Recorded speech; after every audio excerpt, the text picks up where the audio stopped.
भगवान शिव और पार्वती के सुखी दाम्पत्य जीवन के 10 मुख्य बातें जरूर जानें। आदर्श दाम्पत्य जीवन की बात हो तो भगवान शिव और भगवान राम को सर्वोच्च उदाहरण के रूप में प्रस्तुत किया जाता है। भगवान शिव और पार्वती के बीच का संपूर्ण जीवन मानव समाज को प्रेरणा देता रहेगा।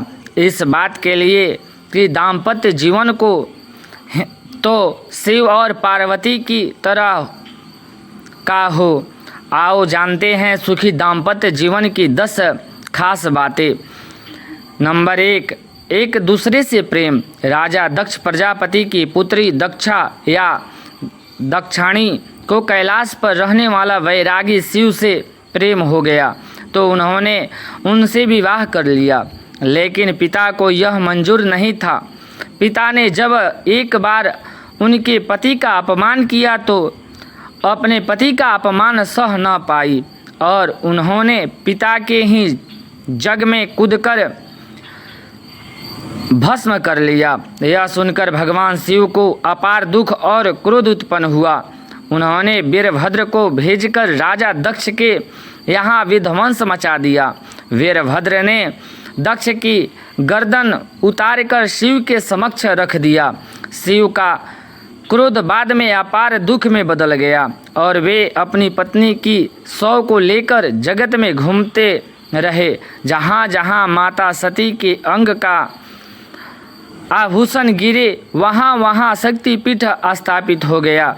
इसके बाद शिव जी अंत काल के लिए समाधि में लीन हो गए। नंबर 2, विविध विवाह।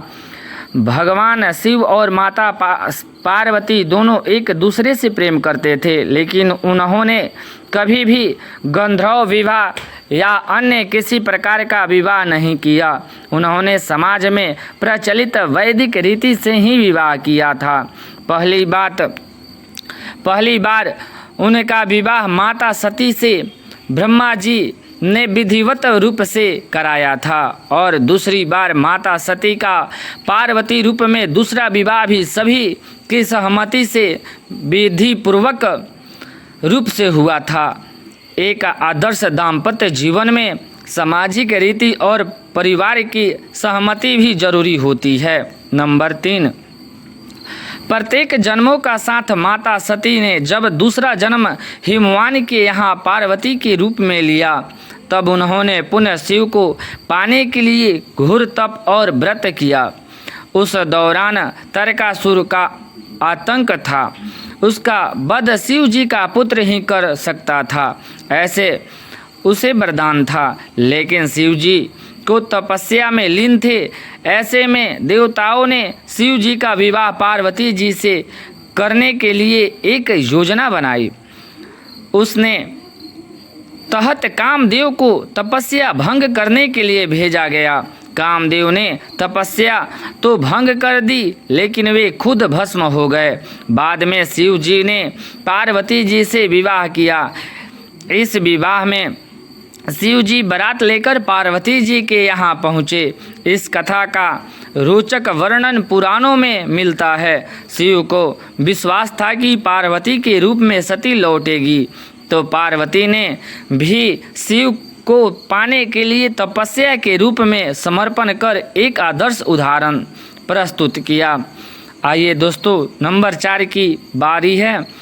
कब पत्नी व्रत करे। भगवान शिव और पार्वती ने एक दूसरे के अलावा अन्य किसी को भी अपना जीवन साथी कभी नहीं बनाया। शिव की पहली पत्नी सती ने ही अगले जन्म में पार्वती के रूप में जन्म लिया और वही उमा, उर्मी, काली कही गई है।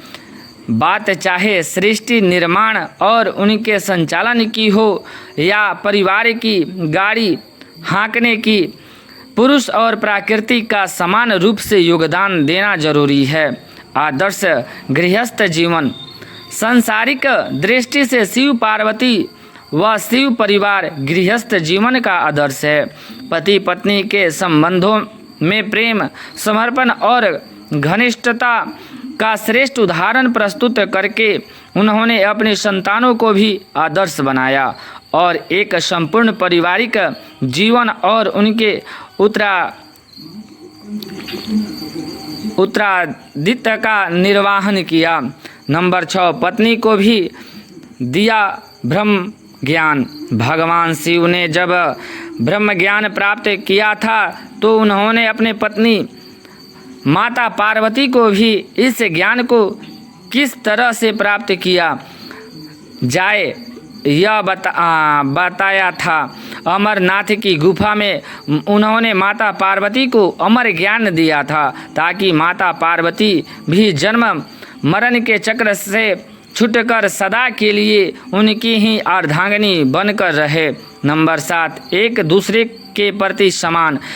वैवाहिक जीवन में आपसी प्रेम के अलावा एक दूसरे के प्रति सम्मान की भावना जरूरी है, नहीं तो गृहस्थ जीवन में कलह रहता है। शिव के मन में माता पार्वती और पार्वती के मन में शिव के प्रति जो प्रेम और सम्मान की भावना है वह पूजनीय है। इससे प्रत्येक दाम्पत्य को सीख मिलती है। इसके कई उदाहरण पुराणों में है कि माता पार्वती ने शिव के सम्मान के लिए सब कुछ न्यौछावर कर दिया था, तो शिव ने भी माता पार्वती के प्रेम में सम्मान में सब कुछ किया।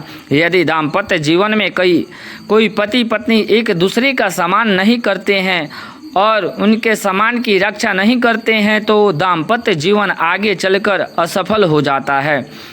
नंबर 8, योगी बना गृहस्थ। भगवान शिव महान योगी थे और वे हमेशा ही समाधि और ध्यान में ही लीन रहते थे, लेकिन माता पार्वती का यह तब वह प्रेम ही था कि योगी बना। एक गृहस्थ का योगी होना जरूरी है, तभी वह एक सफल दाम्पत्य जीवन का निर्वाह कर सकता है। भगवान शिव के साथ उल्टी गंगा बही। कई लोग ऐसे हैं जो विवाह के बाद उम्र के एक पड़ाव पर जाकर वैरागी बनकर संन्यास्त होकर अपनी पत्नी को छोड़ चले, लेकिन भगवान शिव को पहले से ही योगी सन्यासी या कहे कि वैरागी थे। यह तो माता पार्वती का तप ही था जो योगी गृहस्थ बन गए। कहना तो यह चाहिए कि माता पार्वती तो जोगन थी।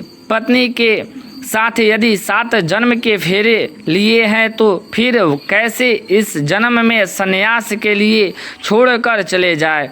भगवान शंकर ने यह सबसे बड़ा उदाहरण प्रस्तुत किया था। नंबर 9, त्याग की प्रतिमूर्ति। शिव और पार्वती जिस तरह एक दूसरे के प्रति निष्ठावान और त्यागी है, उसी तरह की निष्ठा और त्याग को सीता और राम ने भी अपनाया था। पार्वती का शिवमय हो जाना या शिव का पार्वती में ही लोप हो जाने के इसी प्रेम के चलते उन्हें अर्धनारीश्वर भी कहे जाते हैं। नंबर 10, सदा साथ ही रहना और बातें शेयर करना। पुराणकार कहते हैं एक महिला को अपने पति, भाई, पति, पुत्र और पुत्री के घर में ही रात रुकना चाहिए। अन्य कहीं भी यदि रात रुकना का अवसर हो तो साथ में पिता, भाई, पुत्र, पुत्री या पति का होना जरूरी है। यह तो एक आम मनुष्य की बात है, लेकिन माता पार्वती और शिव को अर्धनारीश्वर हैं। उनका साथ तो सदा से ही सदैव है और रहेगा। हमें यह भी पढ़ कि भगवान शिव हमेशा ही माता पार्वती के प्रश्नों के उत्तर देते हैं और उन्हें किसी न किसी कथा सुनाकर अपना रहस्य बताते रहते हैं। इस तरह माता पार्वती शिव को अपना रहस्य बताती रहती है। दोस्तों, इस प्रकार की वीडियो आप सभी को कैसे लगा? अच्छा लगे तो लाइक, सब्सक्राइब, कमेंट करके ज़रूर बताइए। दोस्तों, धन्यवाद। बने रहिए इस वीडियो में और आगे और सारा वीडियो मिलेगा आपको।